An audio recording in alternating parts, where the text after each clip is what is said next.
မင်္ဂလာပါဒီချိန်ကာလမှာကျွန်တော်တို့ရဲ့ဘဝအတ္တတာတွေမှာလူတို့ဖြစ်လာရင်ပြဿနာဆိုတာရှိပါတယ်လူတိုင်းမှာသူ့ရဲ့ပြဿနာနဲ့သူပဲမရင်ဆိုင်ခြင်းနဲ့ပြဿနာတွေလူတိုင်းမှာကြုံတယ်လူဘဝကိုအရှုံးပေးလိုက်ခြင်းတယ်ကျွန်တော်ပြောချင်တဲ့ဒီနေ့မှာကိုယ့်ဘဝကိုကိုယ်အရှုံးပေးခြင်းသူများကျေးဇူးပြုဒီအရာကိုနားထောင်ပေးပါ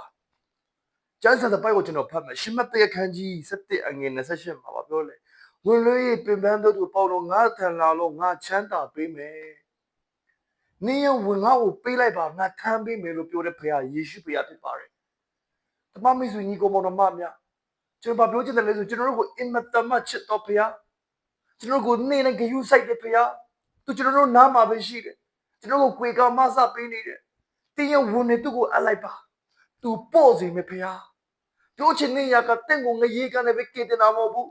လောကမှာရှိတဲ့ချိန်လဲတင့်ကိုမဆမယ်တင်လေးနေတဲ့ဝန်ကိုပို့အောင်သူလုပ်ပေးမယ်မိတ်ဆွေများခေါ်ကြည့်ပါမိစမ်းကြည့်ပါဝင်လေးနေတာလာပါငါမျက်နှာမှာရှိတယ်ငါမင်းကိုမဆမယ်ပြောတဲ့ဖခင်ယေရှုဖခင်ဖြစ်တယ်ဒါကြောင့်ကျွန်တော်ပြောချင်တယ်လေယေရှုကိုခေါ်ပါယေရှုကိုမဆပါ